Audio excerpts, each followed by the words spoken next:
Ladies and gentlemen, this is Adarsh and welcome to My Ganedi.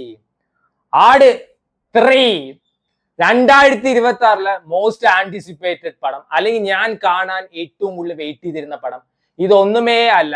ആട് 3 വേദികയുടെ item number, trailer, ഇതൊന്നും എന്നെ ഒട്ടും excite ചെയ്യിപ്പിച്ചിട്ടില്ല. ഭയങ്കര ലോ എക്സ്പെക്ടേഷനിലാണ് നോം തിയേറ്ററിലോട്ട് എന്നെ എഴുന്നള്ളിയത്. അതുകൊണ്ട് ഈ സിനിമ എനിക്ക് ആട്ടും കാട്ടമാണോ ആട് ബിരിയാണിയാണോ അതാണ് പറയാൻ പോകുന്നത്. This is strictly my freaking opinion. Shaji Pappan അഥവാ ജയസൂര്യ എന്ന ഒരു നടൻ ഉള്ളതേ ഞാൻ പേഴ്സണലി മറന്നു. ഇങ്ങനെ ഒരു പടം ഇറങ്ങിയിട്ട് എത്ര കൊല്ലായി? 4, 5. പക്ഷേ ജയസൂര്യക്ക് ചെയ്യാൻ പറ്റുന്നത് ജയസൂര്യക്ക് മാത്രമേ ചെയ്യാൻ പറ്റുള്ളൂ. ഷാജി പാപ്പൻ ഔട്ട് ആൻഡ് ഔട്ട്. ഇതിൽ ഷാജി പാപ്പന്റെ അഴിഞ്ഞാട്ടമാണ്, ജയസൂര്യയുടെ അഴിഞ്ഞാട്ടം. ഷാജി പാപ്പന്റെ ഇൻട്രോ മറ്റേ സാധനം തന്നെയാണ്, പരപര പാപ്പൻ, ഷാജി പാപ്പൻ. പക്ഷെ എനിക്ക് ഗൂസ് ബംസ് അടിച്ചു, ലിറ്ററലി എനിക്ക് ഗൂസ് ബംസ് അടിച്ചു. ആർക്കൊക്കെ അടിച്ചു ഇല്ല, ഐ ഡോണ്ട് കെയർ. പക്ഷെ എനിക്ക് ഗൂസ് ബംസ് അടിച്ചു. ആട് 1ഉം ആടും 2ഉം ആ ക്യാരക്ടേഴ്സിൽ ഇത്രയും പീപ്പിൾ അക്സെപ്റ്റൻസ് കിട്ടിയ ക്യാരക്ടേഴ്സ് ആണ്. നമ്മുടെ ഷാജി പാപ്പന്റെ ഗ്യാങ്ങിലുള്ളവര്, ജൂഡിന്റെ ഗ്യാങ്ങിലുള്ളവര്, അവര് വീണ്ടും ആ ഒരു ബിഗ് സ്ക്രീനിൽ കാണുമ്പോൾ ആ ഒരു ഫീലിംഗ് മോനെ പറഞ്ഞറിയിക്കാൻ പറ്റില്ല. That was very nice. Very nice. So ഈ സിനിമ എങ്ങനത്തെ പടമെന്ന് വെച്ചാൽ വൻ പടം, കിടുപടം, കാലമേ പിറക്കുമ്പോ ഇങ്ങനത്തെ ഒരു പടം അങ്ങനെയൊന്നും ഞാൻ പറയില്ല. നിങ്ങൾക്ക് സ്ട്രെസ് ഉണ്ടോ, മെന്റൽ ടെൻഷൻ ഉണ്ടോ, സ്ട്രെയിൻ ഉണ്ടോ, ഒരു 2.5 മണിക്കൂർ മാറ്റി വെക്കാനുണ്ടോ? ഭയങ്കര പാക്ഡ് ആയിട്ടുള്ള ഒരു തിയേറ്ററിൽ കയറിപ്പോക്കോ. ചിരിക്കാൻ കുറെ ഉണ്ട്, മനസ്സറിഞ്ഞ് ചിരിക്കാൻ കുറെ ഉണ്ട്, അത്രേ പറയുള്ളൂ. അല്ലാണ്ട് വലിയ കഥയുണ്ടെന്നോ മുൾമുനയിൽ നിർത്തുന്ന അങ്ങനെയൊന്നും പറയില്ല. കുറെ ചിരിക്കാനുണ്ട്. ഞാൻ നല്ലോണം ഇരുന്ന് ചിരിച്ചു. അതിന് വേണ്ടിയിട്ടാണെങ്കിൽ കണ്ണും പൂട്ടി ടിക്കറ്റ് ബുക്ക് ചെയ്തോ. പക്ഷെ കണ്ണും പൂട്ടി ടിക്കറ്റ് ബുക്ക് ചെയ്യുമ്പോൾ സീറ്റ് നോക്കി ബുക്ക് ചെയ്യണം കേട്ടാ. സോ ജയസൂര്യയുടെ ഇൻട്രോ കഴിഞ്ഞപ്പോൾ എനിക്ക് ഏറ്റവും ഇഷ്ടപ്പെട്ടത് സാത്താൻ സേവിയറിന്റെ ഇൻട്രോ.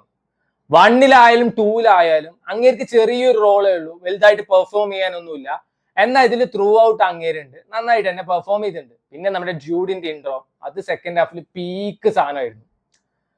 മറ്റേ 1ഓ 2ഓ പോലെ വടംവലി, ആടിന്റെ പിന്നാലെയുള്ള ഓട്ടം, ഇത് അങ്ങനെയൊന്നുമില്ല. ഇത് അപ്പടിയെ വേറെ ട്രാക്ക്, ടൈം ട്രാവൽ ട്രാക്ക്.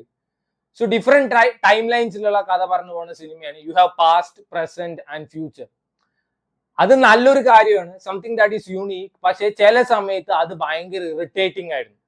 പ്രസന്റില് നല്ല രസത്തിൽ ഇങ്ങനെ കോരിത്തരിച്ചിരിക്കുമ്പോ പാസ്റ്റ് കൊണ്ടേ കാണിക്കും. അവിടെ ആ കണ്ടിന്യൂറ്റി മിസ്സായി. പിന്നെ പാസ്റ്റിലൊന്ന് ഓക്കെ ആയിട്ട് വരുമ്പോ അവിടെ കട്ട് ചെയ്തിട്ട് പ്രസന്റ് കൊണ്ടേ കാണിക്കും. അവിടെ ആ കണ്ടിന്യൂറ്റി മിസ്സായി.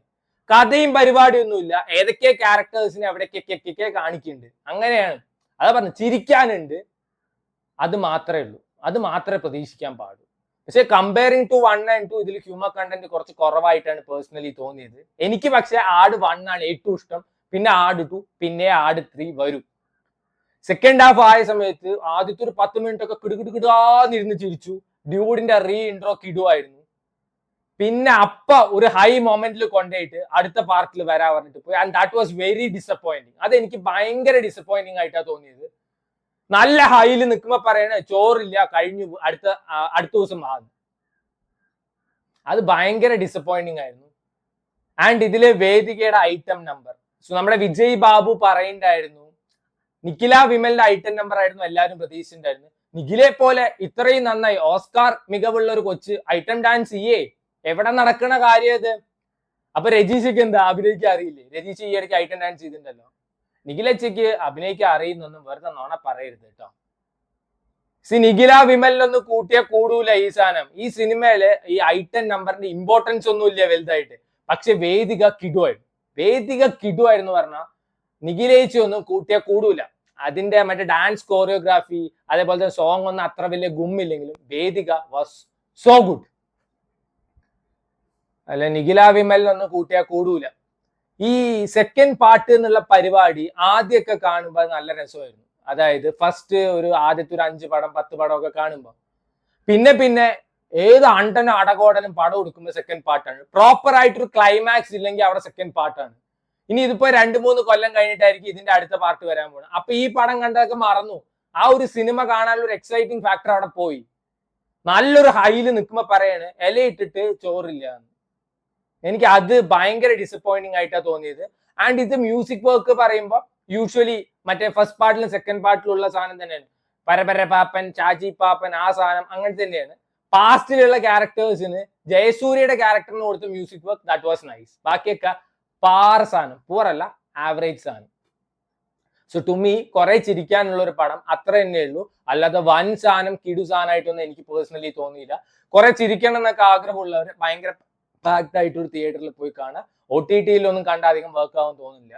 കാരണം ഇപ്പൊ തിയേറ്ററിൽ വർക്ക് ആവുന്ന പകുതി പടങ്ങളും OTT വർക്ക് ആവുന്നില്ല. So try it out.